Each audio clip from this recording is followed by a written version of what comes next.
아버지, 너무나도 감사합니다. 우리의 찬양을 받아주시고 우리 예배가 아버지의 보좌에 상달되는 예배가 되게 하여 주시옵소서. 아버지, 예배드리는 첫 시간입니다. 마지막 시간까지도 우리 성삼위 하나님 영광을 받으시고 우리 모두가 은혜 받는 시간 되게 하여 주시옵소서. 특별히 오늘은 너무나 귀한 아버지 여정을 불러주시니 감사합니다. 버지니아의 왕의 대례를 아버지 하시고 사랑의 진리교회 우리 한미정 우리 사모님을 불러주셔서 오늘 말씀을 전할 때 우리 모두가 은혜 받는 시간 되게 하여 주시옵소서. 또한 두분 교회도 큰 부흥의 역사가 일어나게 하여 주시옵소서. 아버지께서 모든 시조일관을 수정하여 주실 줄 믿고 예수 그리스도의 이름으로 축복하고 간절히 기도합니다. 아멘. 자, 우리 하나님 말씀을 보겠습니다. 에스겔서 36장 우리 22절부터 우리 한 절씩 우리 교독을 하겠습니다. 그러므로 너는 이스라엘 족속에게 이르기를 주 여호와의 말씀에 이스라엘 족속아, 내가 이렇게 행함은 너희를 위함이 아니요 너희가 들어간 그 열국에서 더럽힌 나의 거룩한 이름을 위함이라. 열국 가운데서 더럽힘을 받은 이름 곧 너희가 그들 중에서 더럽힌 나의 큰 이름을 내가 거룩하게 할지라. 내가 그들의 목전에서 너희로 인하여 나의 거룩함을 나타내리니 열국 사람이 나를 여호와인 줄 알리라. 나 주 여호와의 말이니라. 내가 너희 열국 중에서 취하여 내고 열국 중에서 모아 데리고 고토에 들어가서 맑은 물로 너희에게 뿌려서 너희로 정결케 하되 곧 너희 모든 더러운 것에서와 모든 우상을 섬김에서 너희를 정결케 할 것이며 또 새 영을 너희 속에 두고 새 마음을 너에게 주되 너희 육신에서 굳은 마음을 제하고 부드러운 마음을 줄 것이며 또 내 신을 너희 속에 두어 너희로 내 율례를 행하게 하리니 너희가 내 규례를 지켜 행할지라. 내가 너희 열조에게 준 땅에 너희가 거하며 내 백성이 되고 나는 너희 하나님이 되리라. 하나님의 말씀을 제목이 뭐냐? 녹이 소멸되게 하라. 이런 말씀으로 우리 버지니아의 한미정 사모님 나오셔서 말씀 전할 때 우리가 큰 은혜가 임하시를 주의 이름으로 전합니다. 말씀이 떨어질 때마다 아멘을 하세요. 내 것 됩니다. 자, 나오시겠습니다.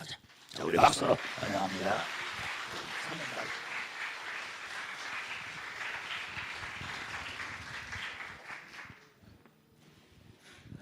네, 안녕하세요. 너무 반갑습니다. 네, 말씀하신 대로 버지니아 사랑과 진리교회 우리 김종환 목사님과 또 우리 모든 성도님들 그리고 왕의 대로를 통하여서 이스라엘 사역에 동참하시는 분들 마음을 모아서 여러분들께 인사드립니다. 너무 반갑고 감사합니다.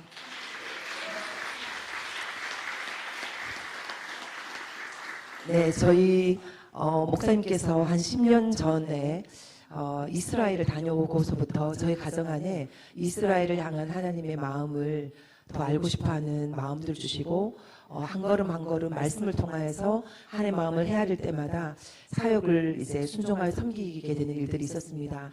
그리고 버지니아 사랑과 진리교회로 이제 부임해서 오고 난 다음에 저희가 그때 몇 년이었죠? 서른수 목사님께서 이제 저희가 알리아 사역을 시작하게 되었는 그 시점에 얼마 지나지 않아서 서른수 목사님께서 저희 교회를 방문을 하셨습니다. 그러면서 설 목사님께서 그 사역을 시작하게 된 이스라엘의 사역을 시작하게 된 그 간증을 쭉 하시면서 이제 그 간증 안에는 우리 이제 아버님 목사님에 대한 이야기도 있고 여러분도 이미 다 들었을 그 얘기를 듣는 중에 하나님 제 마음 안에 그 내가 해야 될 몫은 무엇인가? 저 이스라엘 사역을 위해서 해야 될 사람마다의 역할과 몫이 있지 않습니까? 설 목사님도 그날 이제 그런 부분들을 강조하시면서 하나님이 사업을 통해서 그 일들을 하실 수 있고, 실질적인 선교를 통해서 그 일을 할 수도 있고, 다양한 우리가 처해져 있는 환경에 따라서 할 수 있는데, 그 말씀들을 들을 때 이제 제가 그때 신학 공부를 하고 있었습니다. 그 신학 석사를 하고 나서 박사 과정으로 하나님 인도해 주셔서 논문을 써야 되는 그 시점이었는데, 제가 이제 그 공부를 하면서 이스라엘 회복 관점에 글을 쓰는 것을 통하여서 많은 사람들이 아직까지 이스라엘에 대해서 오해하고 있는 부분들을 이해할 수 있도록 돕는 역할을 했으면 좋겠다 하는 마음을 가지고 논문들을 쓰고는 있었는데, 그때 이제 설 목사님의 말씀 들으면서 그것이 더더욱 강하게 나의 사명이겠구나라는 하는 생각을 가지고 이 사역을 더 글 쓰는 사역이죠. 논문을 쓰는 그 사역이 나의 사역이라 생각하고 정말 최선을 다해야 되겠구나. 그 이후로도 실질적으로 저희가 이스라엘 알리하는 사역도 돕고 또 동참도 하고 했었지만, 그 뒤로도 제가 또 해야 되는 사역들은 그 논문을 작성하는 것이다라고 했고, 그 논문을 하나님 은혜로 잘 완성할 수 있어서 작년 이제 6월에 졸업을 하면서 박사학위가 나왔는데요. 그 박사학위를 쓴 것을 가지고 이번에 책을 내었습니다. 그 책이 하나님 나라 회복과 이스라엘이라고 하는 책인데, 그것이 이제 한국에 있는 여러 출판사 중에서 학문과 관계되는 것들을 주로 다루는 CLC 이제 출판사에서 내주셨습니다. 근데 제가 이번에 한국에 다른 일로도 왔지만 그 출판이 1월 달이 됐고, 이번 2월에 방문하면서 우리 이 주영광교회를 비롯해서 많은 이스라엘 같이 동력했던 교회들의 말씀을 전할 수 있는 기회를 하나님 허락해 주셨습니다. 그래서 그 교회들이 이 책을 가져갈 때마다 제가 생각지 못했던 반응으로 너무나 반겨주시고, 그리고 정말 다 가는 곳마다 다 이제 매진이 되는 일들이 이렇게 일어나면서, 그것이 지금 하나님께서 CLC 출판사를 제가 갔었는데요. 그 출판사 사장님과 실무하시는 분들이 이런 이스라엘 회복에 대해서 지금까지는 우리가 잘 알지 못했지만 이 일들이 많이 일어나야 된다, 이런 책들이 많이 쓰여진다라고 얘기를 하시면서, 원래 출판 문화 상이라고 하는 뭐 그런 게 있답니다. 거기다가 이 책을 한번 출품해 보겠다. 근데 저는 이제 그 내용을 들으면서 감사했던 것은 뭐냐면, 저의 책이기 때문에 어떻게 잘 됐으면 좋겠다, 이거를 떠나서 하나님께서 이스라엘에 대한 이해를 넓혀가는 그 일에 이것을 사용하실 수 있기를 원하는 마음으로 너무나 간절하게 기도하는 마음이 생깁니다. 그래서 그것이 나오면 아마도 적어도 그 심사하시는 분들은 다 읽어보실 것이고, 그 중에서 이스라엘 이해하시는 분도 계시겠지만 모르시는 분들도 있을 거잖아요. 그러면서 이것이 많은 사람들한테 알려질 때 이스라엘 사역이 이상한 것이나 특별한 사역이 아니라 성경을 이해하고 있고 성경을 통하여서 하나님의 마음을 헤아리길 원하시는 분들은 모두가 감당해야 될 것이구나라고 이해하게 되는 그런 상식성으로 변화되는 놀라운 일들이 있을 것을 기대하는 마음이 생겼습니다. 그것은 저는 여러분들의 기도의 응답이라고 생각합니다. 제가 늘 우리 성도님들한테 여러분들의 기도를 받으셔서 하나님께서 주신 지혜로 저의 손을 빌어서 썼습니다. 제가 이렇게 고백을 하는데요. 어떤 기도였습니까? 하나님, 우리 평신도들은 이스라엘에 대한 중요성도 알고 깨닫고 그 사역을 동참하고 있는데, 우리 목사님 그리고 우리 성도님들 중에서도 모르는 분들 많습니다 하는 안타까운 마음들이 있는 분들이 이 교회는 별로 없으시겠지만 다른 교회는 있을 수가 있습니다. 근데 제가 가만히 생각하면 그 목사님들의 입장에서도 소위 말하는 대체신학으로 말씀을 해석할 수밖에 없는 이런 목사님들도 저는 그 마음의 동기는 사랑입니다. 성도들을 사랑하고 하나님을 사랑하기 때문에 그들이 배우셨던 그 신학에서 배우셨던 그 진리대로 성도님들한테 바로 전하기 위해서, 잘못된 내용을 전하지 않기 위해서 그렇게 전하셨던 거였거든요. 그렇기 때문에 우리가 간절히 기도했던 것은, 하나님, 목회자들의 메시지가 바뀌고 신학이 바뀌게 해주십시오. 신학교가 바뀌게 해주십시오. 그런 기도를 여러분 해오셨죠? 하나님 그 일들을 지금 하고 계십니다. 저희 박사과정 안에서 이스라엘 관점의 논문을 쓰는 논문의 수가 점점 늘어나고 있습니다. 제가 졸업할 때만 해도 3편이 나왔었고요. 올해도 또 그런 일들이 입학생들이 이스라엘에 대한 논문을 쓰고 싶어 하시는 분들이 많이 입학하고 계십니다. 그리고 그분들의 이제 글들과 그런 것들이 논문과 책으로 나올 때 그 다음에 신학을 이어가시는 분들은 똑같은 로마서를 묵상을 하더라도 똑같은 에베소서 2장을 연구를 하더라도 이스라엘 회복 관점의 그 참고 논문을 가지고 참고 도서를 가지고 연구하게 되어 있다는 것입니다. 그것이 앞으로 더 확대될 것입니다. 여러분들이 그 부분에서 더 많이 합심해서 기도해 주시면 이제 신학의 분위기가 달라질 것입니다. 그것이 제가 졸업했던 미주 장로교 신학교 안에서 이제 어떤 일이 벌어지고 있냐면 박사 과정에서는 이미 그런 분위기가 있었지만 이제 석사 과정 안에서 이스라엘 회복 관점의 성교학 석사 과정이라고 하는 프로그램 자체가 생기려고 합니다.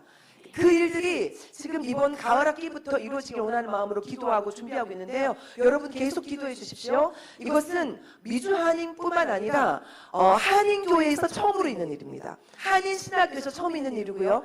미국에 있는 신학교 중에서도 한 3군데 4군데밖에 없는 일입니다. 그런데 그것을 미국에 있는 그것도 장로교 신학교에서 이 일들이 시작이 되면 이제 그 인근에 있는 많은 신학교들이 있습니다. 그 학교들도 결국은 따라올 수밖에 없는 길이 될 것이고 그것은 곧 돌아와서 한국에서도 영향력을 끼치게 되어 있습니다. 그래서 이것은 어떤 일부 사람들의 어떤 아젠다를 드러내거나 아니면 그들의 어떤 이름을 높이는 그건 전혀 상관없습니다. 성경에 지금 기록되어 있는 말씀 오늘도 여러분 읽었지만 에베소 36장에 하나님 약속해 놓으셨던 하나님의 그 언약이 성취되는 때가 되었기 때문에 예전부터 기록되어 있었지만 그것을 왜 그렇게 이해하지 못했나? 시대적인 때가 열리지 않았기 때문인데 하나님 그 시기적인 때가 열리면서 알리야의 현상도 우리 눈으로 보면서 거부할 수 없는 실체들을 보기 때문에 신학이 거기를 따라갈 수밖에 없는 것입니다. 학문이 하나님 주시는 지혜로 그 학문을 해야 되는데 그 지혜라는 것도 우리 인간의 한계가 있기 때문에 눈에 보이는 것에서 스탁됐잖아요. 이렇게 멈춰져 있잖아요. 그게 가장 결정적인 것은 1948년 이스라엘이 회복되기 전과 회복되고 난 다음에 신학이 바뀌었지 않습니까? 근데 그 1948년 독립이 되고 난 다음에 지금부터 한 80년 정도의 이제 전이 일어나고 난 다음 지금 80년의 세월이 이르는 동안에 하나님이 이제 이스라엘 고토로 많은 사람들이 돌아가서 그 속에서 예수님을 믿는 사람들이 회복되는 것들을 실제적으로 눈으로 보기 때문에 많은 사람들이 이제 그것을 인정해야 되는 때가 왔다라는 것입니다. 그래서 제가 성도님들한테 우리 성도님들한테도 늘 하는 말씀인데요. 언젠가 이제 곧 우리가 오히려 처음에 이 일이 시작하면서 오해받고 선구자적인 역할을 했다 하더라도 오히려 우리는 뒤로 사라지고 무대 중앙으로 뒤에 따라오신 분들이 처음 한 것처럼 막 더 열심히 그 일들을 하는 사람들이 있을 수 있을 거다 이렇게 말씀을 합니다. 그럴 때 우리는 정말 세례요한의 마음으로 기뻐하면서 그들을 축복해야 된다. 우리가 먼저 했는데 당신들이 그렇게 말하면 안 되고 하나님께서 때가 돼서 그들을 열어주실 때 정말 예수 그리스도만 향하시면 되잖아요. 우리는 쇠하여도 된다. 그런 세례요한의 마음으로 정말 그분들을 축복하는 그 시작점에 우리가 있었다는 거 우리는 기억하고 하나님께 아까도 주 오시면 천국에서 정말 아이들이 즐겨 부르는 찬양이지만 그걸 보면서 너무 감동되었습니다. 우리가 오늘 서 있는 이 자리가 이 시간이 천국에서 가치가 있어야 되잖아요. 주님 오시는 날 천국에서 카운트 될 수 있는 그 일을 섬기는 우리가 되었으면 좋겠고 그 한 시간이 되었으면 좋겠습니다. 한국을 나올 일이 있으면서 말씀을 준비하는 동안 하나님이 에스겔서 24장 말씀을 주셨습니다. 에스겔 24장의 말씀을 함께 11절 말씀 같이 읽어보겠습니다. 시작. 가마가 빈 후에는 숯불 위에 놓아 뜨겁게 하며 그 가마에 놋을 달궈서 그 속에 더러운 것을 녹게 하며 녹이 소멸하게 하라. 아멘. 그래서 오늘 시간관계상 제가 24장 전체를 보지는 않겠고 잠깐 설명을 드리겠습니다. 가마 얘기가 나옵니다. 이 가마는 에스겔서 24장이 되기 전에 11장에서 이스라엘의 리더들이 했던 말입니다. 무슨 말이었냐면 예루살렘 성은 우리의 가마고 우리는 그 가마 안에 안전하게 보호받고 있는 고기 덩어리다. 자기들이 그렇게 말을 했어요. 이 말은 지금 시대적인 상황이 에스겔은 지금 어디 있습니까? 바벨론의 포로로 잡혀갔잖아요. 그리고 이 예루살렘에서는 누가 있냐면 예레미야 선지자가 있는 거예요. 그러면서 이 에스겔은 이미 포로로 잡혀갔지만 예루살렘 성전은 아직 남아있고 예루살렘 성이 함락되진 않았단 말이에요. 근데 예레미야는 계속 선포합니다. 뭐라는 거예요? 바벨론이 또 쳐들어올 것이고 이제 그들이 우리를 침공하고 우리를 멸망시킬 건데 이것이 하나님의 뜻 가운데 있다는 것을 인정하고 너희들은 순종해야 된다. 순순히 항복하라. 그 얘기를 하고 있잖아요. 그랬을 때 그 리더들이 하는 말이 그건 거예요. 택도 없는 소리 하지 말아라. 예루살렘 성전이 있는 이 예루살렘은 안전한 가마다. 솥으로 되어 있는 노수로 되어 있는 무쇠솥으로 되어 있는 그 가마기 때문에 뚜껑만 딱 닫아 놓으면 누구도 그것을 뚜껑을 열 수 없고 우리는 그 안에 안전하게 보호받고 있는 고기다 이렇게 말하는 거예요. 그랬는데 그것을 가지고 에스겔 24장에 와서 하나님이 그들이 했던 말을 가지고 설명하는 거예요. 그러냐? 좋다, 맞다. 이 예루살렘은 가마다. 그리고 너희들은 그 속에 들어앉아 있는 고기다. 그것도 잘 골라서 선택한 고기들이다. 양떼에서 좋은 부위만 딱 골라서 선택한 고기다. 뭐예요? 선민이라는 거죠. 너희들은 나의 선택된 백성이고 내가 너희를 너무 아껴서 이 예루살렘을 보호했고 예루살렘 안에 놓아놨는데 그러나 이제 너희들은 더 이상 그곳에 안전하지 못하다. 너희들이 들어있는 가마가 너희들을 삶을 것이다.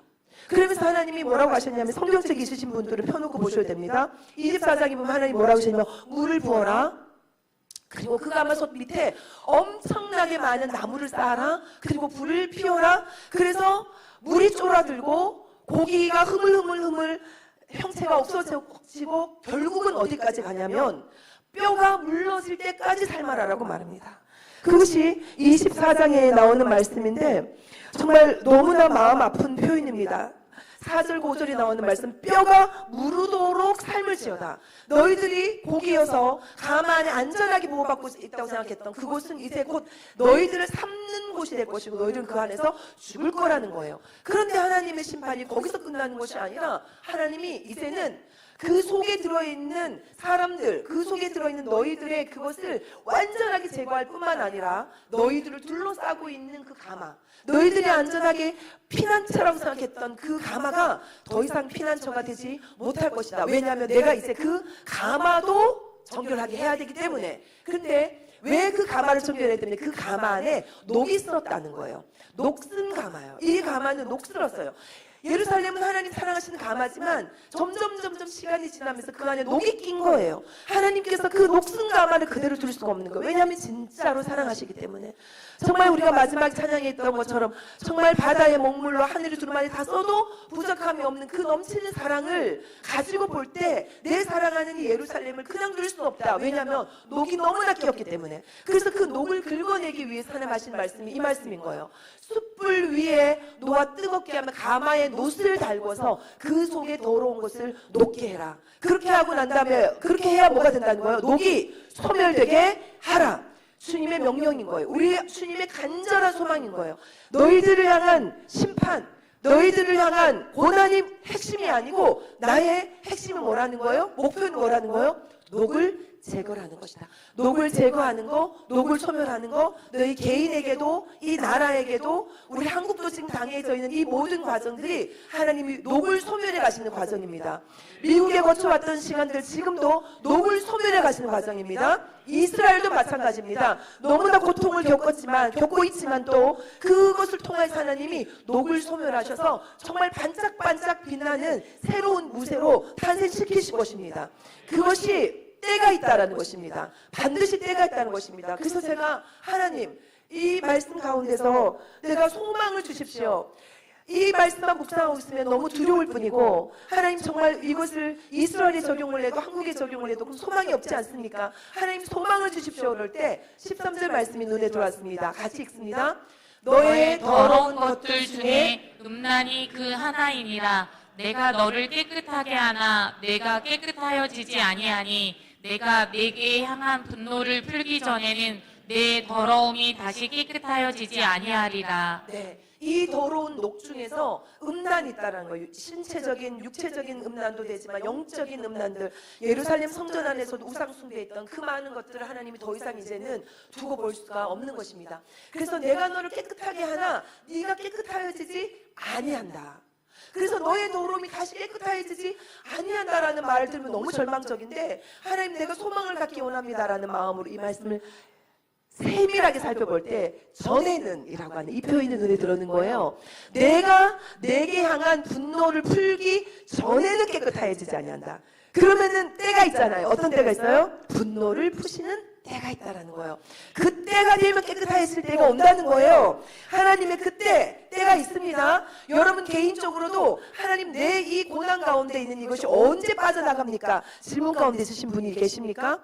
때가 있습니다. 하나님 우리를 정결하시게 하고 난 다음에 풀어놓으실 때가 있는데, 그게 오늘 읽었던 에스겔서 36장에서 그 답을 찾을 수가 있는 거예요.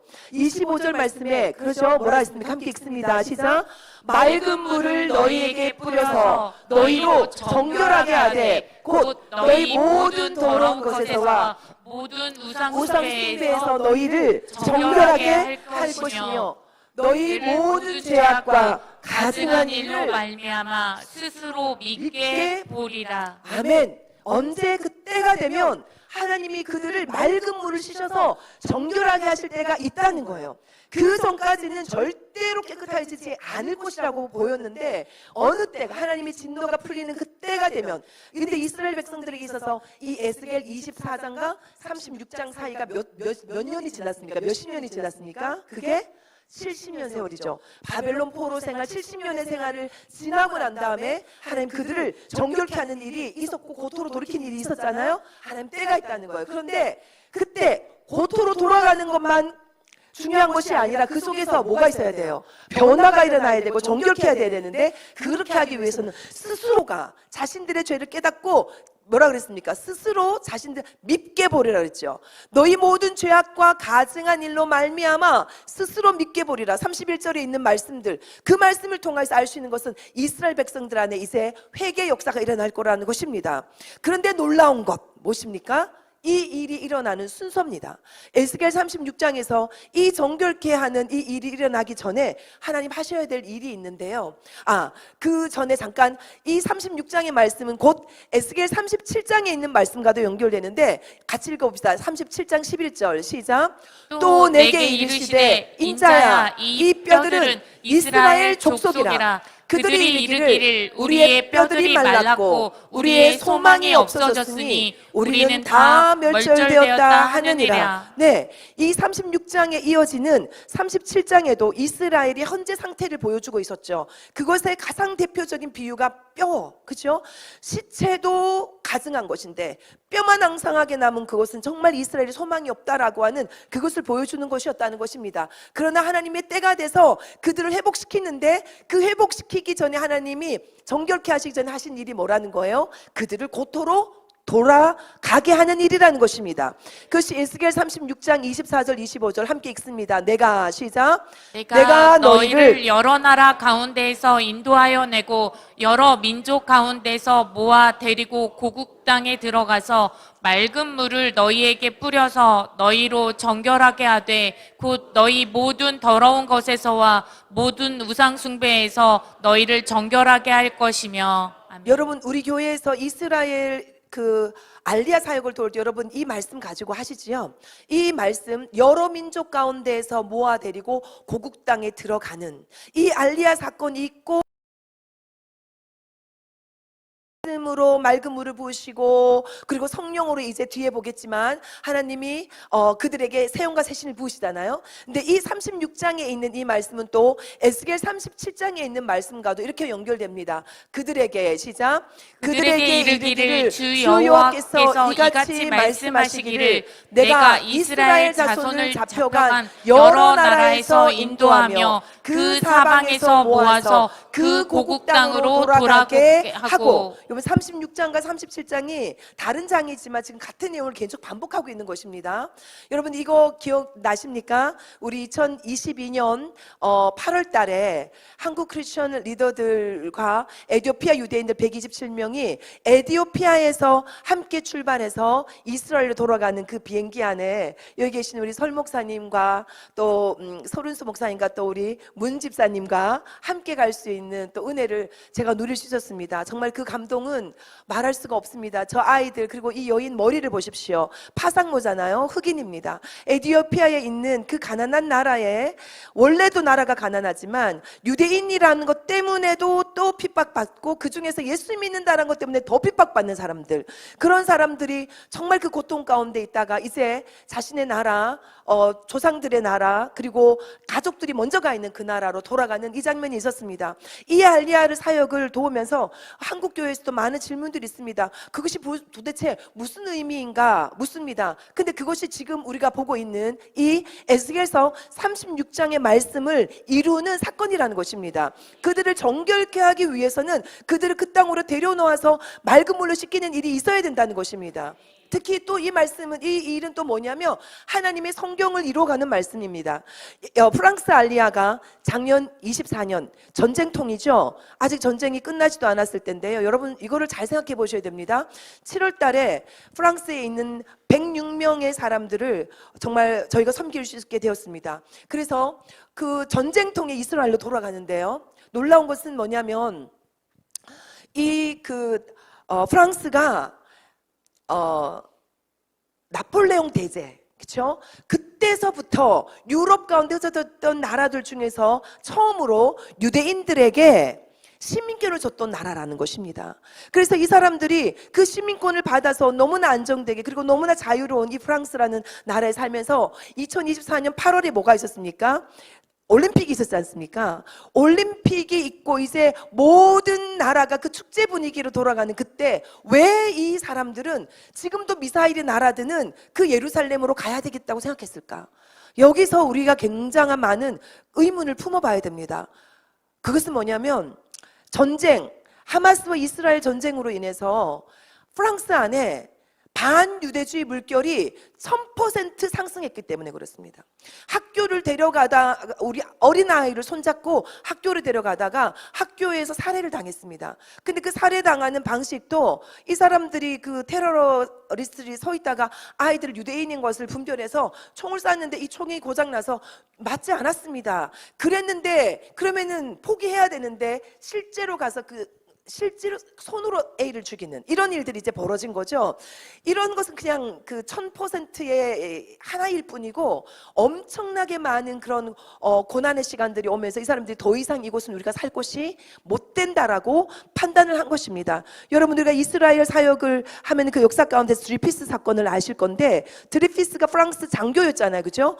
나는 우리 대대로부터 내려오던 그 나폴레옹 대제 때부터 우리가 인정해서 이 나라 가운데서 잘 정착하고 살고 있는 그 사람이고 나는 프랑스 사람인데 그래서 내가 이 나라에 충성하기 위해서 군인까지 되고 장교까지 됐는데 그 사람이 누명을 뒤집었습니다. 뭐랬습니까? 네가 군사 기밀을 독일에게 넘겼다.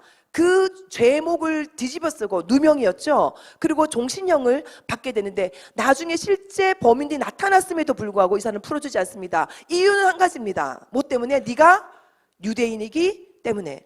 그래서 그것을 지켜보고 있었던 테오도르 헤르츠헬이 그걸 보고는 깜짝 놀라서 뭐라 그랬습니까? 아하, 이스라엘 사람들은 전 세계 어디로 흩어져서 그곳에서 우리가 잘 정착하고 산다고 하더라도 그것은 우리가 영원히 뿌리 내릴 수 있는 곳은 아니고 우리는 우리의 땅으로 돌아가야 된다. 그 땅이 시온이고 그래서 시온으로 돌아가기를 원하는 사람들을 함께 모여서 운동을 일으킨 것이 시온이즘 운동인데 그것을 오늘날에는 저 아랍 사람들은 그 시온주의 운동이 있고 난 다음에 50년 있고 50년 후에 이제 그들이 실제로 1948년 독립하는 일이 벌어지고 그들이 곧 돌아가는 사건이 벌어졌죠. 그렇기 때문에 아랍 사람들은 그것을 갖다가 폄하해서 뭐라고 부르냐면 당신들은 시오니스트다 이렇게 표현을 하는 거예요. 그러니까 이 시온이라고 하는 것은 처음의 시작은 우리의 고토 시온으로 돌아가자라고 하는 성경에 기록된 그 말씀을 순종하 또 실질적으로 고난을 당하니까 우리는 다른 데서 정착할 수 없다라고 하는 그 한계를 느꼈기 때문에 시작된 것인데 그것을 가지고 이제 이것이 신문 방송들, 미디어에서는 왜곡돼서 지금 그것을 말하고 있는 것입니다. 근데 프랑스의 그럼 알리아를 할 때 이 사람들이 지금 1000% 그 반유대주의가 생겼다 그랬는데 왜 그랬느냐? 하마스가 10월 7일 날 침공에 들어갔잖아요. 이 중에서 여러분들 투 브라더스라는 영화를 보신 분 계십니까? 얼마 전에 그 현장의 소식을 담아서 만든 영화가 투 브라더스라는 영화였어요. 아마 지난주에 그게 개봉해서 이제 내려졌다고 들었는데 앞으로 아마 OTT나 이런 식으로 올라갈 거예요. 여러분 꼭 한번 보십시오. 그때 일어났던 그 악랄함, 하마스가 이스라엘에게 했던 그 악랄함은 정말 제2의 홀로코스트라고 할 정도로 너무나 정말 처참했습니다. 하도 사람들이 믿지를 않으니까 이스라엘 외교부에서 그것이 실제로 화면을 흐리게 만들지 않고 가리지 않고 실제로 있는 그 피가 흘러내리는 거 막 사람이 어린아이를 오븐에 가서 구웠다니까요. 그러니까 이거는 방송으로 나오면 심의에 걸리기 때문에 나오지 못하는 것이지 실질적인 일들이 정말 총 한 방 쏴서 죽거나 칼로 한 방에 목이 달아나 죽을 수 있는 것은 너무나 양반인 거예요. 근데 이 사람들 안에 이것은 영이기 때문에 정말 특별히 여성들은 정말 죽기 전에도 죽고 난 다음에도 그 몸을 가지고 그렇게 깊은 수치감을 주는 것은 뭐냐면은 그 악한 자들이 이스라엘을 통하여서 하나님을 모독하는 방식으로 그렇게 한 것입니다. 그래 그런 일들이 있고 난 다음에 처음에는 다들 하마스가 너무했다라고 나가더니 이제 조금 지나고 난 다음에 이 미디어의 물결이 확 바뀌었죠. 그것을 정당 방어하기 위해서 우리가 그들을 공격해야 되고 우리의 지금 인질들 아직까지도 풀려나지 않은 인질들을 찾기 위해서 공격해야 되는데 그 공격하는 이스라엘이 강합니다. 하나님 주신 무력이 강하기 때문에 그 무력을 쓸 수밖에 없는데 그것을 가지고 그 이스라엘이 그들을 막 부당하게 공격하는 것처럼 지금까지도 미디어가 흘러오고 있잖아요. 그 미디어의 영향력으로 인해서 유럽 가운데 아랍 사람들이 많이 있습니다. 그런데 그런 분위기로 인해서 그들은 또 그 방송들을 계속해서 들을 거 아니에요. 그러니까 유대인들을 향한 그 반유대주의 물결이 1000%는 올라갔던 거예요. 그래서 내일 모레면 프랑스 올림픽이 열리는 그곳을 버리고 우리는 미사일이 날아드는 우리 고토로 돌아가는 것만이 살 길이다. 그러고 이들이 돌아갔던 것입니다. 그런데요, 이것이 오바다 1장 20절의 말씀을 성취하는 일입니다. 함께 읽어보겠습니다. 시작. 예루살렘에 사로잡혔던 자 곧 스바라스에 있는 자는 남방의 성읍들을 얻을 것입니다. 여기서 스바라스에 있는 자를 영어로 하면은 세파라딤입니다. 이 세파라딤은 유대인들을 나눌 때 두 가지로 나눕니다. 에스케나짐과 세파라딤 많이 들어보셨을 것입니다. 독일과 이 북쪽 유럽에 있는 사람들을 세파라딤이라 하고 그 스페인을 중심으로 했던 사람들이 세파라딤인데 1492년에 스페인에서 추방령이 떨어지고 종교재판을 통해 가지고 이 사람들이 고난을 받다가 도망쳐서 나오고 모든 것을 다 버려두고 추방되어야 되는데 그럴 때 이 사람들이 프랑스나 이런 유럽 쪽으로도 갔지만 저 남미로도 가고 나중에 그 사람들이 미국으로도 오고 해서 전 세계에 이 세파라딤들이 에스카네즘과 이렇게 섞여서 있는 거거든요. 그런데 이 세파라딤 사람들이 유럽 가운데서 가장 많이 살고 있는 것이 프랑스인 거예요. 근데 설 목사님으로 인해서 우리 교회 요청이 오기를 프랑스 알리아를 좀 섬겨 주셔도 좋겠습니다 하는 이야기는 한쪽 이야기였고 저희 목사님이 새벽기도 때 오바댜 말씀이 한 장밖에 없잖아요. 이 말씀을 묵상하고 선포하는데 저 스바라스에 있는 자라는 것이 걸려서 연구를 하다 보니까 세상에 저 스바라스에 있는 세파라딤 유대인들이 가장 많이 살고 있는 것이 어디다? 프랑스였던 거예요. 그래서 아까 봤던 그 프랑스에서 106명을 데리고 오는 거는 전부 다 세파라딤 유대인들을 데리고 오는 일이었고 이 일이 근데 놀라운 것이 뭐예요? 그들이 살 땅까지 정해 주셨어요. 어디 산다고요? 남방의 성읍들을 얻을 것이라. 그 남방의 성읍이 어디냐면 네게브를 말하는 거예요. 여러분도 많은 질문이 있을 거예요. 저 땅이 한정돼 있는데, 이스라엘 땅이 한정돼 있는데 저렇게 많은 사람들 데리고 가면 어디다 있을 것이지? 저도 데보라 여사한테 질문해 봤던 적이 있었거든요. 살 곳은 많습니다. 근데 성경에 보니까 그 살 곳 중에 한 곳이 이 네게브인데요. 지금 여기는 사막입니다. 근데 하나님이 그 네게브를 지금 개간하는 일을 하고 계십니다. 간괴수로가 되고, 그렇죠? 건물들이 들어서면 살 수 있는 거잖아요. 이스라엘의 그 광야가 많은 곳에서 첫 번째 수출 물품 중에 하나가 원예거든요. 꽃. 그러니까 황무지가 장미꽃처럼 피는 것들을 하는 그 나라를 통해서 말씀이 성취되는 것을 보여주고 계십니다. 그런 나라이기 때문에 특별히 이 네게브를 이제 개발을 할 것입니다.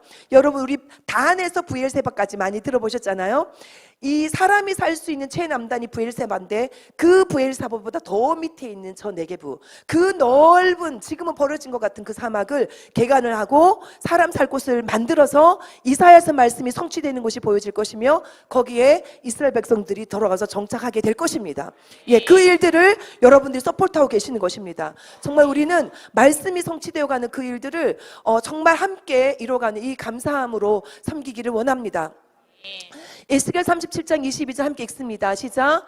그 땅 이스라엘 모든 산에서 그들이 한 나라를 이루어서 한 임금이 모두 다스리게 하리니 그들이 다시는 두 민족이 되지 아니하며 두 나라로 나뉘지 아니할 것이다. 하나님은 그 땅이 나눠지지 아니하고 한 사람이 한 왕이 다스리게 할 것입니다. 궁극적으로는 이것은 예수 그리스도십니다. 예수 그리스도가 메시아가 돼서 그 땅 가운데 있는 사람들을 다스릴 것이지만 에스겔에서 말씀하셨을 때는 북쪽 이스라엘과 남쪽 유다로 갈라져 있던 그 땅들이 결국은 하나가 되어서 한 통치 안에 들어갈 것이라는 것이죠. 지금도 그 일부는 이루어져 있습니다. 앞으로 더 하나님의 말씀이 어떻게 이루어져 갈지 우리 정말 기도하는 마음으로 관심을 갖고 보기를 원합니다. 에스겔 37장 23절엔 또 이렇게 얘기합니다. 시작. 그들이 그 우상들과 가증한 물건과 그 모든 죄악으로 더 이상 자신들을 더럽히지 아니하리라. 내가 그들을 그 범죄한 모든 처소에서 구원하여 정결하게 한즉 그들은 내 백성이 되고 나는 그들의 하나님이 되리라. 네, 그들은 내 백성이 되고 나는 그들의 하나님 되리라. 이 말씀은 에스겔서에서 계속 나오는 말씀인데 우리가 아까 목사님과 같이 읽었던 36장에도 있었던 말씀이고 37장에도 있었던 말씀인데 이 내용에 내 백성이 되고 나는 그들의 하나님 되는 그 내용이 앞에 뭐가 있는 것입니까? 이제 내가 그들을 데려가겠고 그들을 맑게 씻고 더럽히지 않겠고 구원하고 정결하게 하겠다.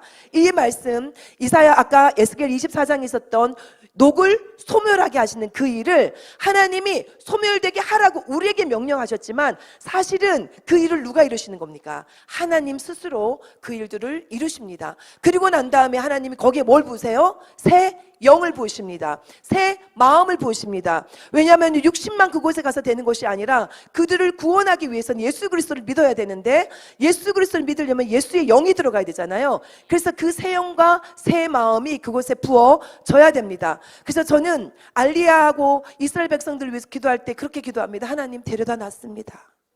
하나님이 명령하신 대로 우리가 순종했습니다.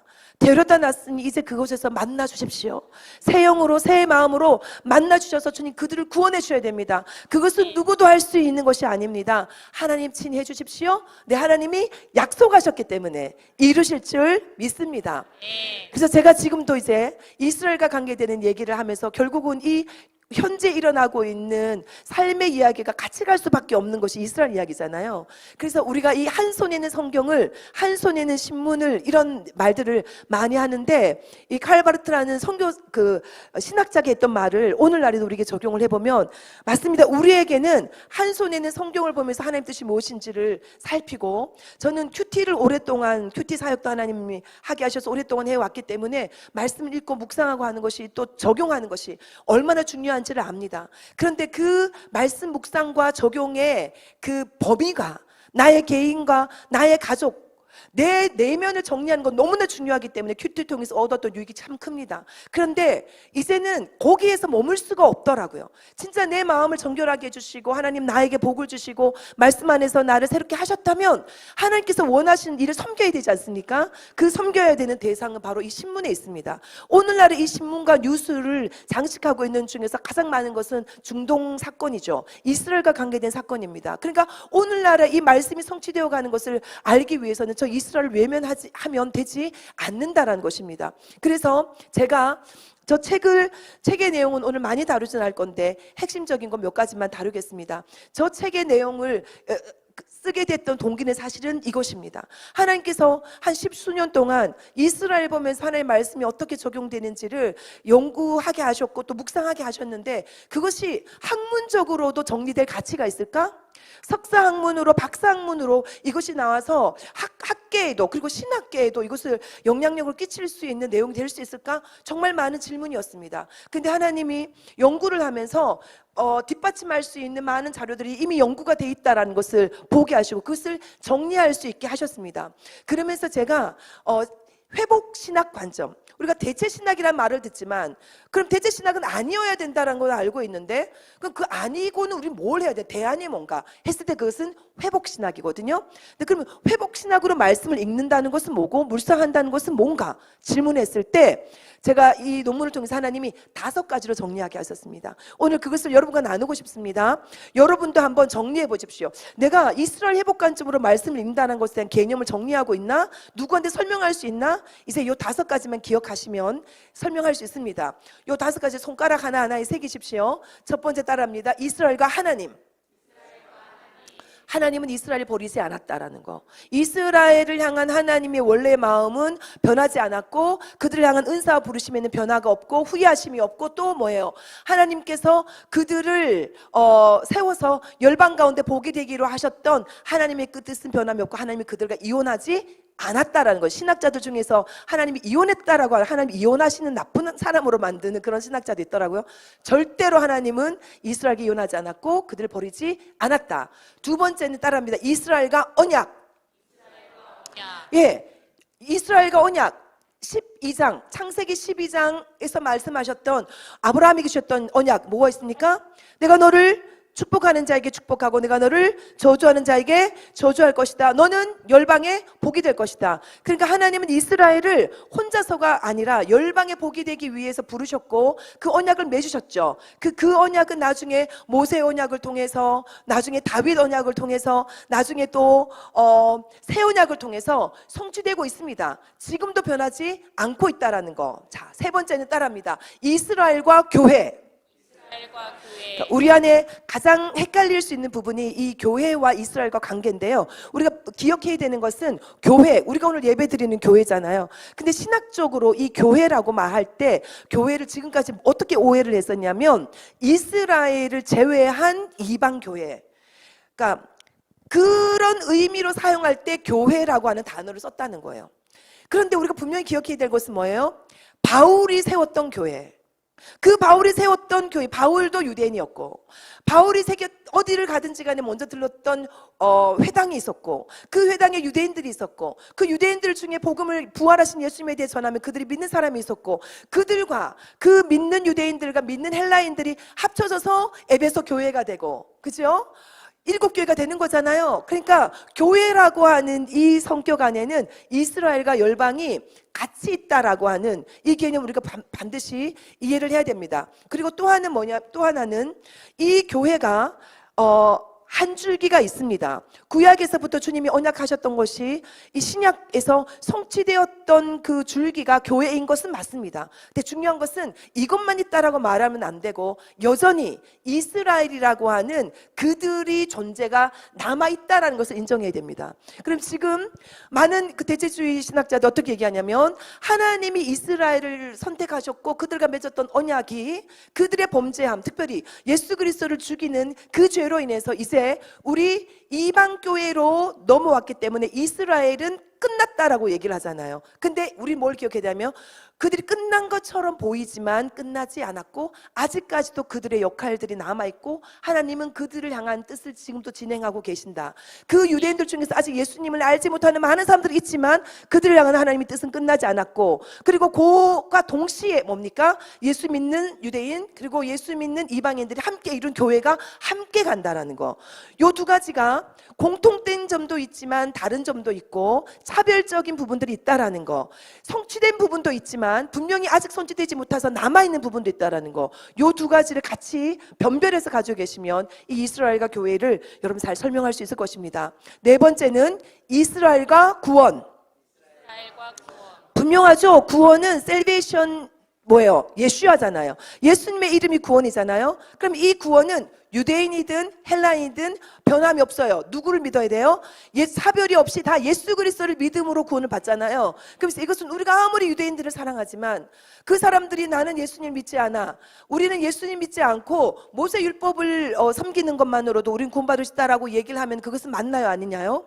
우리가 그들을 사랑하지만 그거는 아니다라고 해야 되는 것입니다. 물론 대놓고 얘기할 수 없을 때라도 우리 마음으로는 동의할 수가 없는 거예요. 그리고 기도해야 되죠. 때가 되어서 하나님이 그들에게 새 영을 부으셔서 깨닫게 하신 날이 올 것이기 때문에, 온 이스라엘이 구원을 받는 로마서 11장의 말씀이 성취된 날이 올 것이기 때문에 실망하지 말고 그때를 기다려야 되는 것이고, 지금 현상이 그들이 믿지 않는다고 해서 구원이 끝났다라고 말할 수 없는 것입니다. 또한 우리 이방인들에게 있는 구원, 예수 그리스도를 통해서 구원받죠. 근데 그 예수 그리스도가 누구였다는 거예요? 유대인이었다는 것이고 아브라함의 후손이었다는 것이고, 그래서 결국 이 이스라엘과 구원도, 우리가 받은 이 구원도 이스라엘과 분리해서 생각할 수가 없다는 것입니다.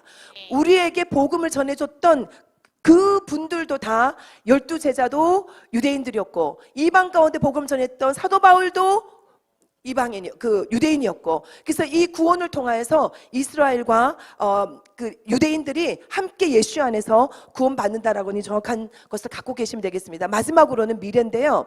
많은 신학자들이 구원을, 이스라엘 사람들도 언젠가 구원을 받을 수 있는 날이 올 거라는 것에 대해서는 많은 사람들이 동의를 합니다.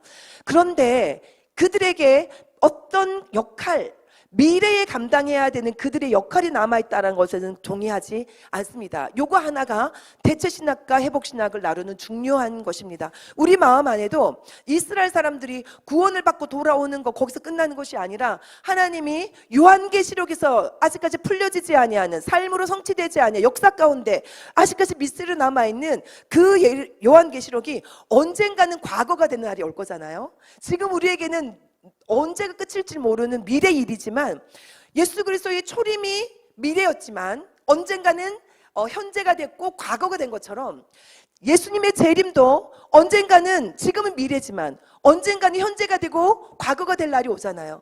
그때 그 말씀들이 이 이스라엘을 향해서 기록되어 있었던 말씀들이 요한계시록에 많이 있잖아요. 그렇죠? 그 새하늘과 새 땅에도 이스라엘 12지파 이름을 새겨 놓겠다 했잖아요. 그럼 그것을 지금 교회로 적용해서 상징으로, 비유로 풀어서 적용하는 것이 아니라 우리는 아직까지 이루어지지 않은 그 일을 겸손하게 인정해야 되는 거예요. 하나님이 저렇게 말씀해 놓으셨다면 그 일이 이루어지겠다. 어떤 방식이냐? 우리는 모른다. 그러나 하나님은 그 일을 하실 수 있다. 이렇게 인정하는 것이 겸손하게 말씀 보는 거잖아요. 그래서 이스라엘이 예수님도 12제자들에게 제자들이 나와서 하나님, 우리가 우리 가족들을 버리고 본토 친구 다 버렸으면 10고를 다 쓸 것이다 이렇게 말씀하셨잖아요. 그럼 그 일이 그냥 비유적으로 하신 것인가 실제적으로 말씀하신 것인가, 이제 그때 가보면 안다는 거죠. 그 미래 우리가 알지 못하는 미래에 하나님이 저 이스라엘 통하여서 성취하실 하나님 나라의 완성이 있다 라는 사실을 인정하는 거, 그것이 이스라엘 회복 관점에서 중요한 부분입니다. 그래서 이제 이것을 저 책에서 이제 이런 그림으로 보여주고 있기 때문에 이해하기가 좀 쉬울 건데요. 따라합니다. 보편적 역사, 특수한 역사, 보편적 새 역사. 네, 이 66권 성경을 크게 세 군데로 나누면, 세 부분으로 나누면 이거라는 거예요. 보편적 역사는 아브라함이 오기 전에 창세기 11장까지 바벨탑이 있을 때까지 저기 왼쪽 초록 색깔이 창조에서부터 노아를 거쳐서 바벨탑, 창세기 11장까지 보편적 역사예요. 이때는 아브라함이 나타나지 않았기 때문에 이스라엘 개념이 없을 때예요. 그런데 두 번째 특수한 역사는 이제 창세기 12장 아브라함으로부터 시작해서 예수님도 이 특수한 역사에 포함되고 성령이 오기 직전까지, 그것이 오순절 사건이 일어나기 직전까지이기 때문에 사도행전 1장이죠. 그 사도행전 1장까지의 내용이 굉장히 긴 부분입니다. 이 특수한 역사에서 중요한 것은 뭐냐면 이스라엘을 중심으로 하나님이 역사를 풀어가시는 때라는 것입니다. 거기 시작점은 아브라함이었고, 그리고 12족장들이고, 모세가 나오고, 요수아가 나오고, 사사기가 나오고, 왕들이 나오고, 선지자들이 나오고, 나중에 세례가 나오고, 예수 그리스도가 오시고 12제자들 세워지는 그 모든 과정이 이 특수한 역사 가운데 이스라엘 중심으로 가기 때문에 이것이 성경 거의 한 5분의 4 정도 될 것입니다. 길이로 본다면. 그러니까 이 이스라엘을 통하여서 하나님이 어떻게 역사를 인도해 가신지에 대한 이 특수한 역사에 대한 개념이 없이는, 이스라엘에 대한 이야기 없이는 우리는 성경을 제대로 이해하지 못한다라고 인정을 해야 됩니다. 그래서 제가 큐티 사역을 하면서 큐티 사역을 할 때 많은 사람들이 나는 말씀을 좀 더 깊이 보고 싶은데 그러지 못해요. 너무 답답하신 분들 계세요. 그럴 때 제가 권했던 것이 통독이었어요. 성경을 그냥 숲만 보는 것이 아니라, 나무만 보는 것이 아니라 숲을 전체로 보셔야 됩니다. 그러려면 통독하셔야 됩니다. 근데 제가 이 책을 정리를 하면서 그 숲을 보는 거에 굉장히 중요한 포인트가 뭐라는 거예요? 이스라엘이라는 거예요. 그래서 이 특수한 역사가 지나고 난 다음에 이제 사도행전 2장에서 나오는 오순절 역사를 통해서 예수님 승천하시고 난 다음에 이제 남아있는 사람들에게 성령을 통해서 하나님이 무슨 일을 하십니까? 예루살렘과 온 유대와 사마리아와 땅끝까지 복음을 전해라, 성령의 능력으로. 그래서 저 땅끝까지 이르러서 복음을 전하는 저 때를 보편적 새 역사라고 합니다. 그 왜 맨 앞에 있는 것은 보편적 역사였고 뒤에 있는 것은 보편적 새 역사라는, 요 새라는 말을 제가 붙였는데요. 왜 그랬냐면 앞에 있었던 보편적 역사에서는 이스라엘이 없었어요. 그런데 두 번째 나타나는 저 보편적 역사에서는 이스라엘 빼면 말이 안 돼요. 그래서 저기 여러분 특수한 역사에서 보라색이 있고 그 보라색이 저 비, 예수님의 십자가와 바울이 있는 저 지점부터는 파란 색깔 보편적 역사 크기만큼 넓잖아요. 그죠? 이 말이 뭐냐면 그 전에는 보편적 역사에서는 아브라함 나타나기 전에 있기 때문에 이스라엘 민족, 유대인 이런 개념이 없었지만 이제 B에서부터는 이스라엘을 빼고 이 시대를 설명할 수가 없어요. 그래서 이 시대에서 가장 중요한 것은 바울이 강조했던 게 뭐냐면 한 세 사람인 거예요. 그래서 이스라엘과 이방인이 함께, 유대인과 이방인이 함께 이 교회를 이뤄가고 하나님 구속사를 성취해가는 이 과정 가운데 살아가고 있다라는 것입니다. 그래서 이제 우리가 한 손에는 성경을, 한 손에는 신문을인데요. 이제 성경 말씀이 이스라엘 관점으로 이해했을 때 어떻게 통으로 이해되는지를 잠깐 봤습니다. 그러면 이제 우리가 함께 볼 것은 신문에 대한 것들이에요. 우리가 이 시대에 기도해야 될 것들. 여러분 이 교회가 보니까 특별 기도회도 하시고 하시잖아요. 하실 때 여러분들이 이미 기도하고 있는 것들 중에서 제가 미국에 현지에 있으면서 보게 되는 관점을 가지고 기도 제목들을 좀 나누면서 함께 공유하기를 원합니다. 하나님이 우리에게 원하시는 것은 녹이 소멸되게 하라, 그 명령이었는데요. 이스라엘의 녹이 소멸되기를 원하십니다. 이스라엘에 있어서 사실은 10월 7일은 너무나 고통스러운 날이었습니다. 근데 모든 것을 갖고 있음에도 불구하고 아무것도 할 수 없었기 때문에 더 고통스러운 거예요. 그래서 하나님이 가르치시는 것 같습니다. 너희 능력으로 하는 것이 아니고 너희 군사력으로 하는 것이 아니라 내가 해야 된다는 걸 알게 하시겠죠. 그러면서 이제 지난번에 491차 되었을 때 이 엘리, 오하드, 오르라고 하는 세 명이 인질 석방됐을 때 많은 세계가 놀랐습니다. 왜냐하면 그들의 모습이 마치 저러했기 때문에. 홀로코스트를 지나고 난 다음에 그들이 가졌던 모습이랑 너무나 유사했기 때문에. 여러분 이 그림을 보십시오. 똑같은 사람이거든요. 위에 두 사람 똑같은 사람인데 지금의 모습과 예전에 잡혀가기 전의 모습인 거예요. 그러니까 맨 처음에 세 명이 석방될 때, 여성들이 석방될 때 너무 상태가 좋았어요. 그런데 제 마음이 그렇더라고요. 아마도 최고 좋은 사람들을 지금 내놨을 거라 했어요. 갈수록 더 안 좋아지는데 특별히 남성들은요 470일 동안의 지하에 갇혀서 햇볕을 못 봤대요. 걷는 것도 힘들어서 나오기 전에 걷는 연습을 하고 나와야 됐다는 거예요. 그중에 이 34세 되시는 위에 분은 노바 페스티벌에 도착하고 7분 있다가 공격을 받았어요. 거기에서 아내가 죽었어요. 그리고 중간에 있는 저 52세 되는 엘리 샤랍이라는 사람은 자기가 잡혀가고 두 딸과 아내는 남겨두고 갔다고 생각을 한 거예요. 살아있다 생각하고 내가 인질 석방되면 그 사람들 만나야 되겠다라고 왔더니 어떻게 된 거예요? 내가 잡혀가던 그날 두 딸과 아내는 다 죽어 있었던 거야. 그래서 오고 난 다음에 이거는 살아 돌아와도 너무나 고통스러운. 그리고 맨 밑에 있는 사람은 정말 집에서 속옷 차림 너무나 편안하게. 이게 중요한 거예요. 군인들과 군인 사이 전쟁한 게 아니고 뭐예요? 정말 일상을 살고 있었던 민간인들을 그들이 그렇게 공격했다라는 거예요. 그런데 나중에 전쟁이 터지고 난 다음에 이스라엘이 실제로 전쟁이라는 것을 선포하고 정말 오늘 저것을 치기 위해서 그 하마스의 영향력권에 있는 가자 주민들 언제까지 대피하십시오. 대피로까지 다 열어주고 도망갈 수 있도록 다 해주고 공격합니다. 거기를 칠 수밖에 없습니다. 미사일 때문에. 그렇게 공격하는 그것만을 가지고도 사람들은 욕하잖아요, 이스라엘을. 그런데 하마스는 뭐 예고가 없었던 것은 말도 아니고 정말 군인들이 아니라 일상을 살아가고 있는 사람들을 그렇게 비참하게 죽였는데도 친 팔레스타인 사람들의 지금 이 물결들이 미국에서 일어났다는 것입니다. 근데 그 일어났던 이유는 뭐냐면은요, 저는 말씀을 성취하기 위함이라고 봅니다.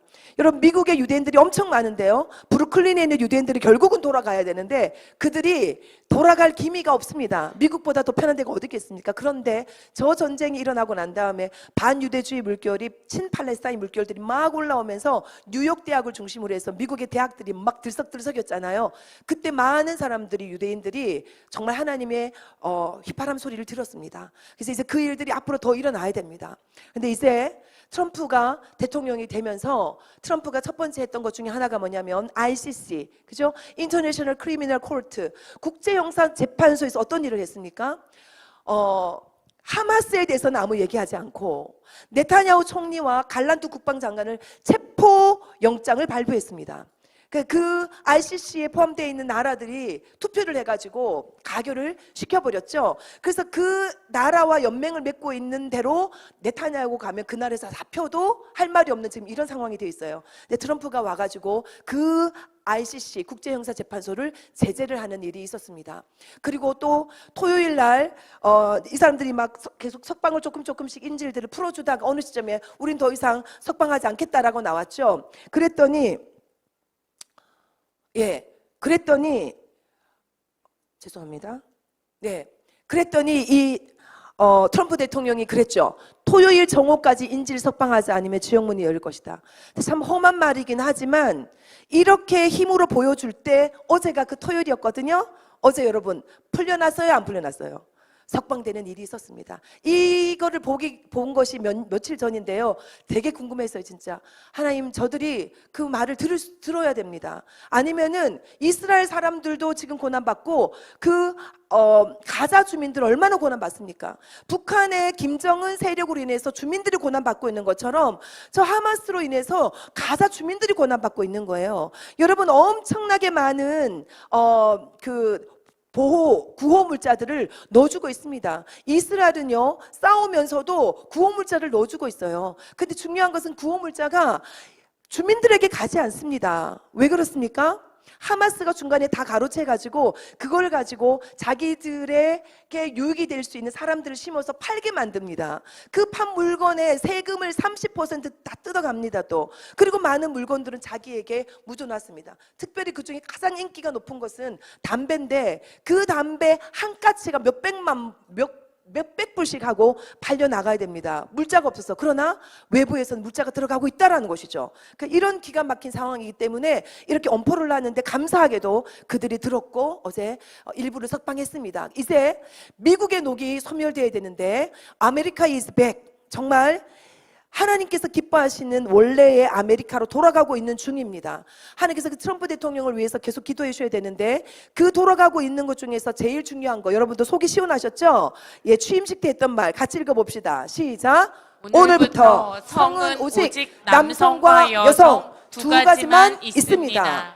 도대체 그럼 두 가지가 아니고 뭔가? 실제로요, 우리 학생들이 어떤 기업에 뭐를 이렇게 원서를 쓰거나 학교에 들어가기 위해서 원서를 쓸 때 그 수많은, 어떤 사람은 70개가 넘는다 그러는데 그 중에도 다 하고도 맨 끝에 또 뭐가 있냐면 X가 있어요. 그 위에 있는 것으로도 설명할 수 없는 나의 성정체성이다 라고 표시할 수 있는 데가 있다라는 거예요. 그렇게까지 정말 문제가 많았던 이것을 뒤집어 놓고 있습니다. 그래서 미국 하원에서 여성 스포츠 공정성 보호 법안이 통과되었습니다. 이 왼쪽에 있는 사람은 똑같은 사람입니다. 왼쪽 사람, 오른쪽 사람 같은 사람인데, 왼쪽 사람은 리아 토마스라고 하는 성전환으로 해서 나를 여성으로 불러달라, 나는 리아라고 불러달라 그랬는데, 이 사람은 실제로 오른쪽에 있는 저 모습이 실제의 윌 토마스라는 사람입니다. 2019년까지 남성 수영 선수로 있으면서 462위에 머물렀던 사람이 여성 대회에 참석하고부터는 계속 1등을 했고 프랑스 올림픽까지 갔습니다. 이것은 불공평하잖아요. 그것을 이제 뒤집는 일들이 일어나고 있습니다. 여러분, 이 소식은 한국에서도 많이 알려진 소식일 건데요. 이건 미국은 아니고 캐나다의 소식이지만 어떤 남성이 90만 원을 아끼려고 남자가 여자가 된 사연. 이게 뭐냐면 여성 운전면허증을 보험료를 낼 때 여성들이 좀 더 안전하게 하기 때문에 보험료가 싸다는 거예요.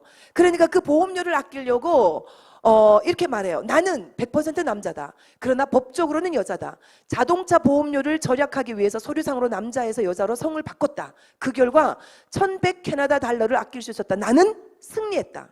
이거를 비밀리 한 것도 아니고 자기가 SNS에서 자기를 자랑하기 위해서 올린 거예요. 그러니까 여러분, 이것에서 우리가 알 수 있는 것은 뭐냐면 나라가 하는 그 정부의 정책 있죠. 성을 마음대로 바꿀 수 있다라고 하는 거. 이 정책이 우리 다음 세대의 정신을 얼마나 훼손시키고 있는지를 보여주는 샘플들입니다. 돈이 될 수가 있으면 성도 마음대로 바꿀 수 있는데, 한 가지는 뭐냐면 이 트랜스젠더, 성전환이라는 것이 예전에는 육체를 수술을 해야 됐었어요. 근데 이제는 뭐다? 수술하지 않아도 돼요. 내 생각으로, 내 느낌으로 나는 여성이 되고 싶어. 그럼 여성이 될 수가 있는 거예요. 예를 들면 이렇게 해요. 학교에 갔어요. 집에서는 토마스라고 불리는 아들이에요. 근데 얘가 학교에 가서는 선생님, 저는 오늘 여자가 되고 싶습니다. 나를 제인으로 불러주세요. 그래요. 그러면 거기에 대해서 이렇게 웃으면 안 되고요. 그럼 잡혀가요. 웃으면 안 되고요. 인정해야 돼요. 그 사람을 향하여서 he 이렇게 부르면 안 되는 거예요. 그래서 he, she 이런 대명사들이 지금 없어지고 있는 거예요. 그러면서 그 친구들이 다 제인으로 불러야 되는데, 중요한 것은 뭐냐면 이 아이가 학교에서 여자로 살고 있다는 사실을 부모에게 알리면 안 돼요. 캘리포니아에서는 부모에게 그것을 알리는 것이 불법이에요.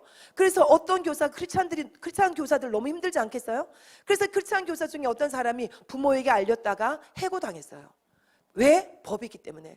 여러분, 이 법을 하나 바꾸는 것은 그래서 너무나 중요한 겁니다. 우리 대한민국에 정말 여러분들 차별금지법을 막아온 거 너무 감사드리고 있고요. 전 세계 가운데 지금 이 선진국 중에서 유일하게 지금 우리가 맡고 있는데요. 그것이 풀려지면은 우리 다음 세대가 이렇게 되는 겁니다. 이 일이 제가 아는 사모님의 그 딸이 지금 군대로 가 있는데요. 그 군대에서 또 어떤 일이 있냐면은 이 군인들이 봉급이 나오잖아요. 근데 결혼을 하면 더 많이 주거든요. 그래서 이 아이들이 그 돈을 좀 더 받으려고 어떻게 하냐면 남자친구, 그냥 어떤 성적인 관계 뭐 하는지 안 하는지 모르겠지만 어쨌든 간에 결혼할 마음도 없는데 그냥 같은 동료인 군인 친구한테 전화를 해서 너랑 나랑 서류 꾸미자. 그래서 우리가 결혼한 것처럼 해서 너도 좀 더 많이 받고 나도 좀 더 많이 받고 살면 좋지 않냐. 이렇게 아무 죄책감 없이 그러면서 사귀는 건 또 여자를 사귀고 있어요. 이런 분위기로 지금 사회가 흘러가는 거예요. 그래서 이 차별금지법을, 이 법이 하나 바뀌는 거는 그냥 차별하겠다 안 하겠다 이런 말이 아니고 그 말장난에 넘어가면 안 되고요. 절대로 이 부분은 허용돼서는 안 된다. 정말 우리가 목숨 걸고 지켜야 되는 영역이라는 것을 이 기도 제목과 함께 여러분 나눠드립니다. 너무나 기가 막힌 사연이 여기 또 하나 있습니다. 중간에 있는 두 남자가 34세, 36세 때 결혼을 했습니다. 이 사람들 결혼하자마자 입양을 했습니다. 3세, 5세 되는 그 또 남자들을 입양했습니다. 입양을 해서 잘 보호하기 위해서가 아니라 그 아이들을 성놀이개로 삼았습니다. 그리고는 그것들을 성관계하는 걸 촬영을 했습니다. 포르노를 만들었습니다. 많은 사람들에게 그것을 갖다가 배포했습니다. 몇 년 때까지? 이 아이들이 12살, 10살 때 때까지 9년 동안이나 결국은 잡혔습니다. 감사하게도. 안 잡힌 사람들이 엄청 많겠잖아요. 이 사람들은 감사하게도 10년 만에, 거의 10년 만에 잡혔는데 그 10년 동안에 그 아이들이 얼마나 황폐해졌는지를 여러분 생각해 보십시오. 그래서 많은 사람들은 동성결혼 왜 안 되냐, 우리가 이렇게 사랑하는데 인정해줘야지, 이렇게 말을 합니다. 그런데 그것이 그냥 정말 순수해 보이는 어떤 사람이 있을 수 있어도 결국은 사탄은 그걸 거기에 두지 않고 이 죄악과 같은 것으로 악용하게 만든다라는 것입니다. 근데 이 아이들은 발견됐으니까 다행인데요. 그 정신과 치료를 받고 있다고 그래요, 지금. 근데 발견되지 않은 사람들은 얼마나 많겠습니까? 그리고 뿐만 아니라 혹시라도 착한 사람들이라서 성놀이개를 사용하지 않는다 하더라도 그 아이들의 인식 가운데 우리 엄마도 남자고 우리 아빠도 남자다, 그것을 가지고 있다라고 하는 사고 자체가 그들에게 이미 피해를 주는 거잖아요. 이 일들이 그 차별금지법과 함께 시작되어 있는 동성애 이 사건들 간에 벌어지는 일입니다. 근데 감사하게 미국이 이 사람들을 가석방 없는 징역 100년, 속이 시원하시죠? 예, 가석방 없는, 절대로 풀려놓지 않을 것이다, 100년 동안 선고를 내렸습니다. 예. 네, 그리고 이제 이것이 뭐와 관계되냐면 DEI라고 하는 개념과 연관됩니다. Diversity, Equity, Inclusion. 다양성을 인정해야 된다. 형평성을 인정해야 된다. 포용해야 된다. 이것을 이제 아이들한테 주입을 시킵니다.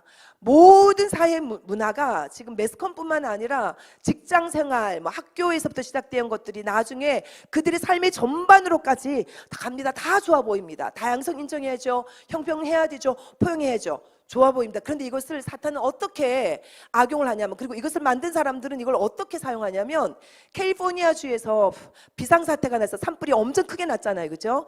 그것을 조사하다 보니까 그것을 담당하는 LA 시장이 여성이고 LA 중간에 있는 사람은 LAFD 소방국장이 여성이고, 그리고 수자력 원전, 그러니까 수자력부 담당하는 분도 여성이었어요. 같은 여성으로서 여성이기 때문에 문제라는 것이 아니라 이들이 이 산불과 관계되는 일이 터졌을 때 책임져야 되는 자들이 지금 다 여성인데, 이 여성 중에서 저 중간에 있는 여성은 또 남성인 것으로 하는 성전환자거든요.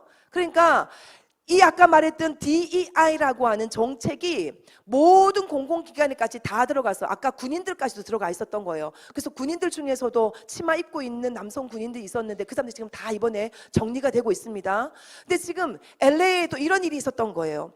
그래서 이거는 정말 종교와 같은 거예요. 그래서 여기에 지금 소방차잖아요. 소방차에서 가장 열심히 해야 되는 것은 무엇입니까? 불이 났을 때 끄는 훈련들, 어떻게 대처해야 되는지 그걸 해야 되는데, 거기에서 저 육색 깃발을 걸어놓고 동성애 축제를 하고 있는 거예요. 이것이 미국에 지금 있던 녹이 제거돼야 될 중요한 내용입니다.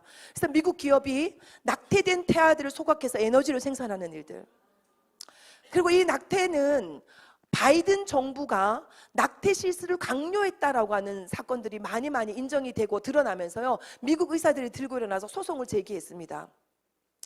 그리고 이 생명을 소홀히 여기는 것이 결국 어디로 가냐면 자살까지 갑니다. 근데 이 자살이 혼자서 자살하고 그냥 조용히 하는 것이 아니라 이제는 파티를 합니다. 조력 자살. 나는 더 이상 사는 것보다 죽는 게 더 행복할 것 같아. 나의 자살을 축하해줘.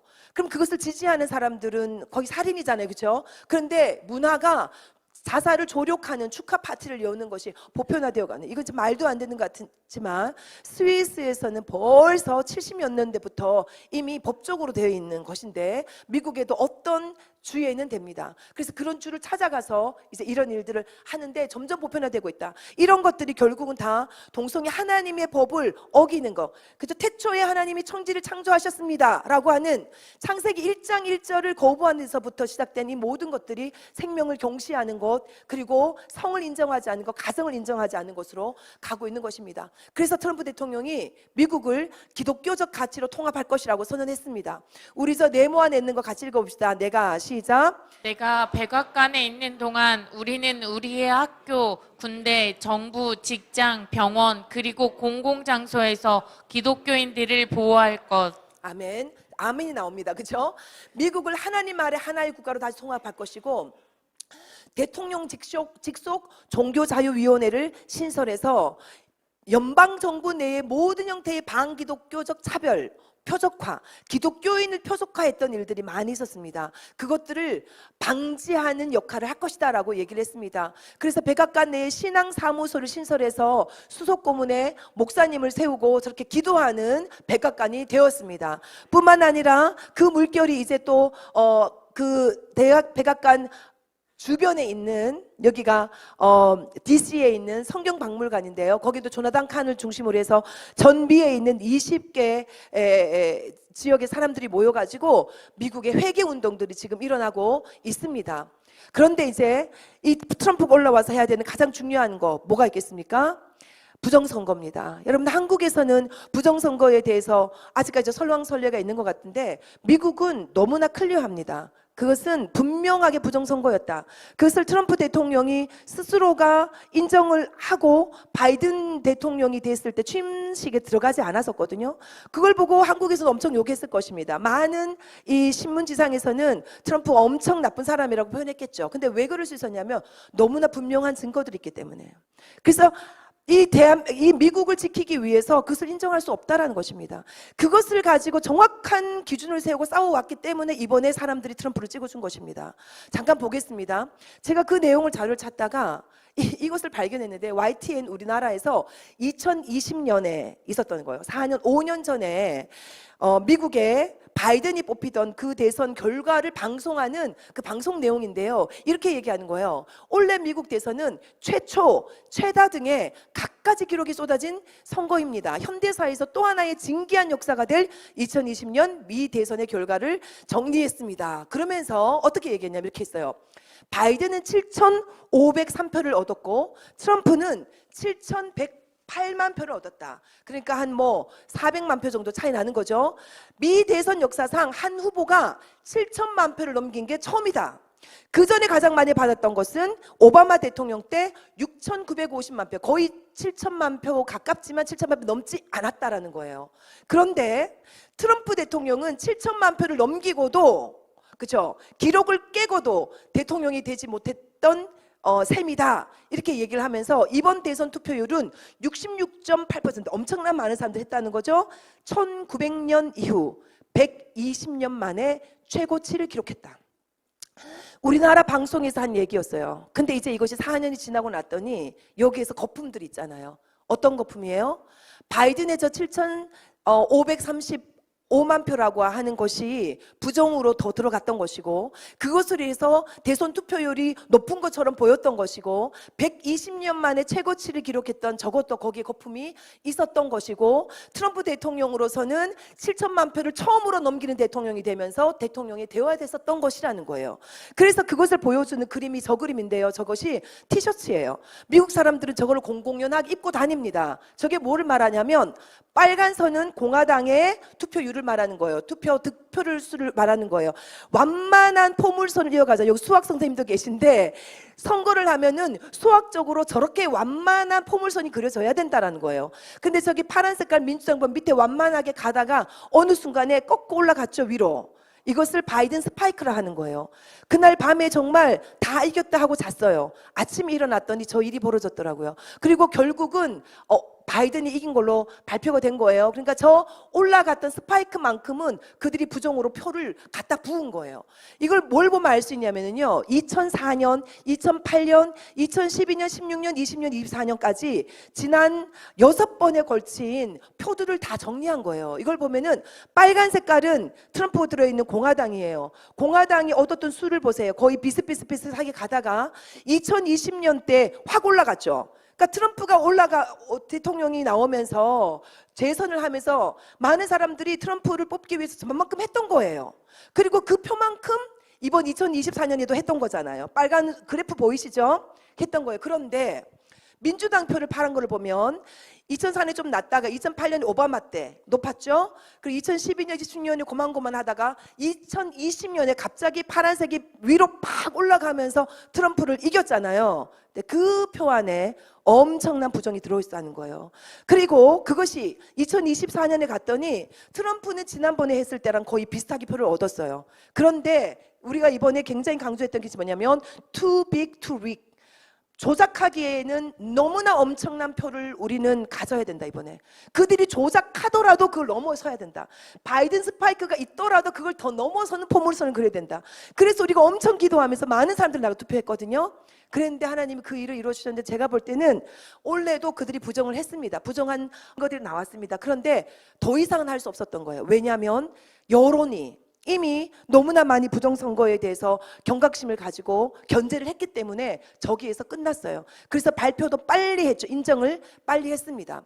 그리고 더 놀라운 것은 뭐냐면요, 2024 오른쪽에 있는 이게 2024년인데 이 표에 보이는 이 화살표 보입니까? 이게 무슨 말이냐면 어떤 항목에 대해서 공화당 쪽으로 옮겨온 포인트를 말하는 거예요. 근데 이거 그림을 보면 2020년과 2024년을 보면 2020년은 저기에 부정이 들어가 있었지만 어쨌든 그림으로 본다면 그 부정으로 인해서 전체 항목 중에 2군데만 공화당 쪽 빨간 쪽으로 넘어왔다면 2024년에는 모든 항목에서 사람들이 공화당을 지지했다라는 거예요. 그러니까 이것이 뭐냐면 교육 수준이 높은 곳, 낮은 곳, 도시, 시골, 그 흑인들이 많이 사는 곳, 낮이 사는 곳, 스페니시들이 있는 곳, 그런 것들을 다 항목을 내봤을 때 모든 사람들이 트럼프를 지지하는 방향으로 지금 왔다라는 거예요. 그래서 이것이 한국에서 지금 미국의 뉴스를 보면 너무나 많이 왜곡되게 하는데요.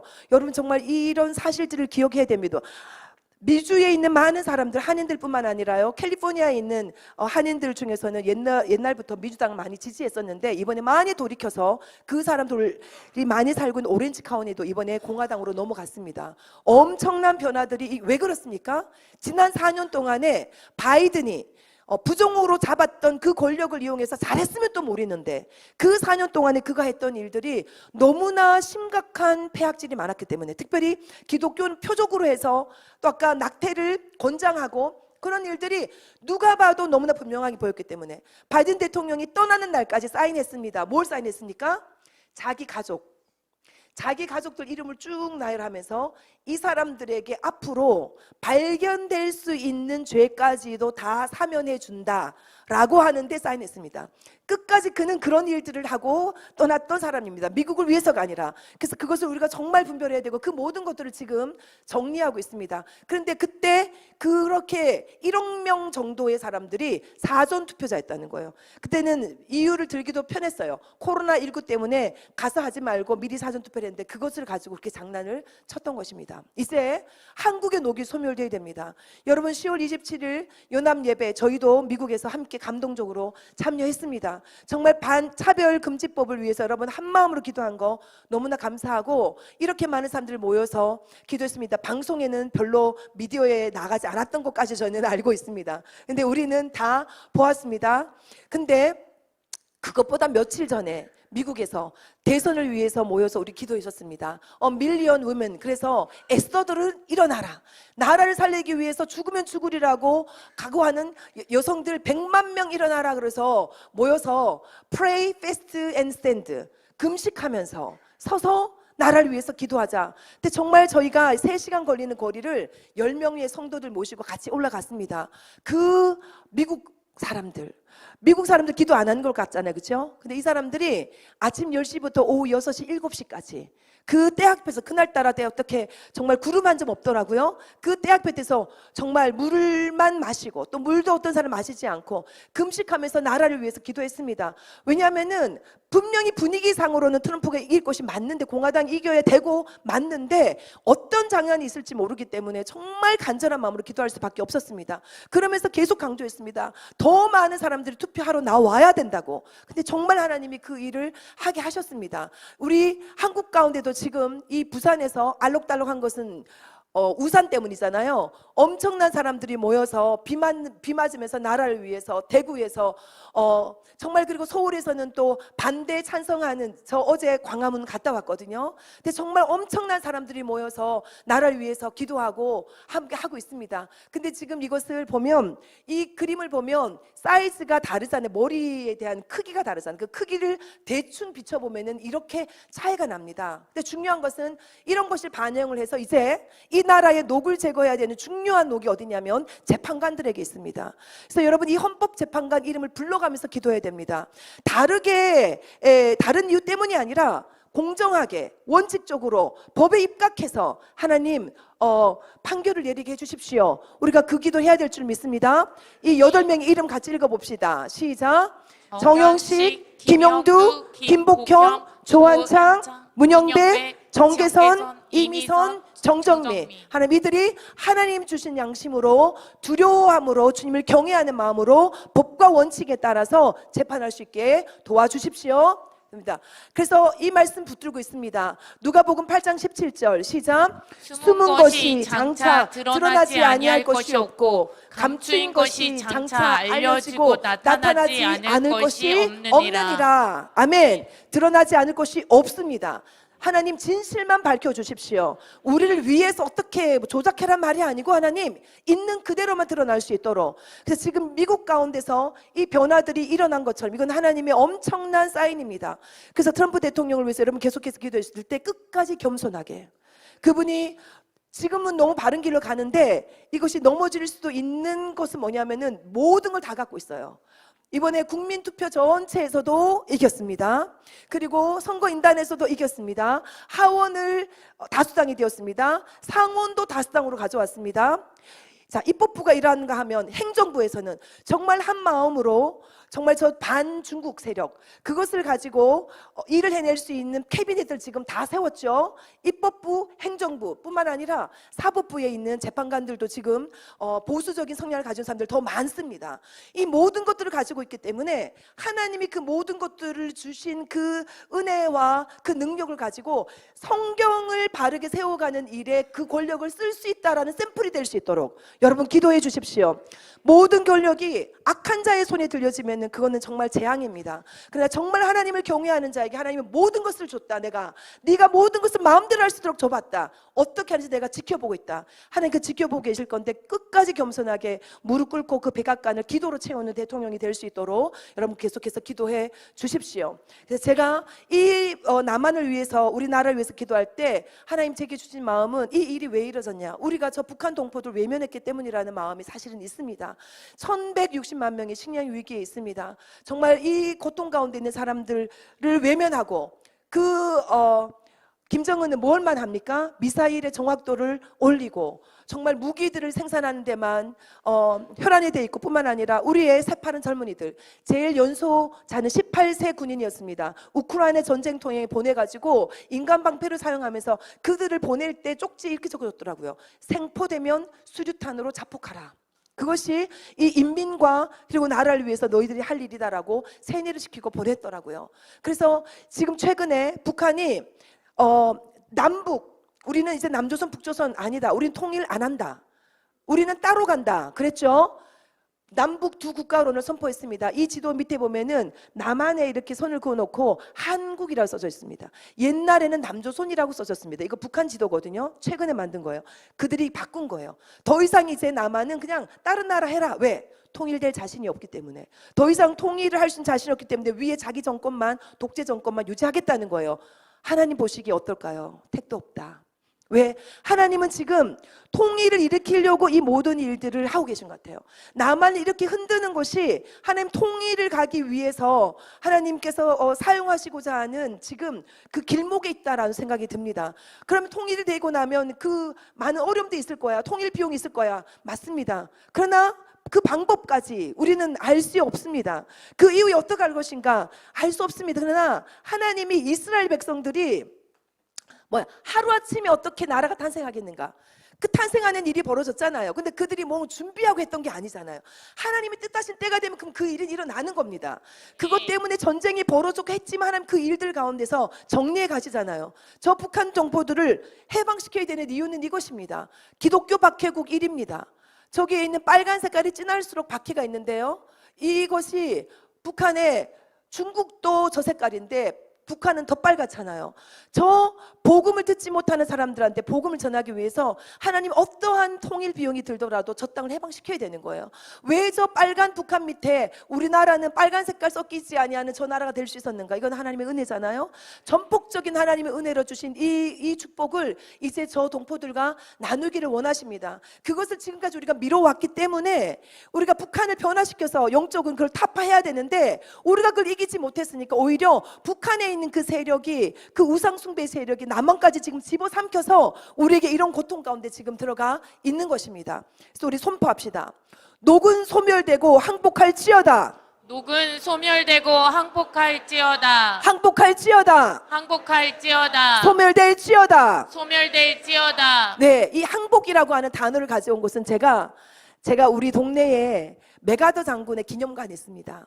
거기에서 이게 있어요. 일본이 항복했던 문서가 있어요.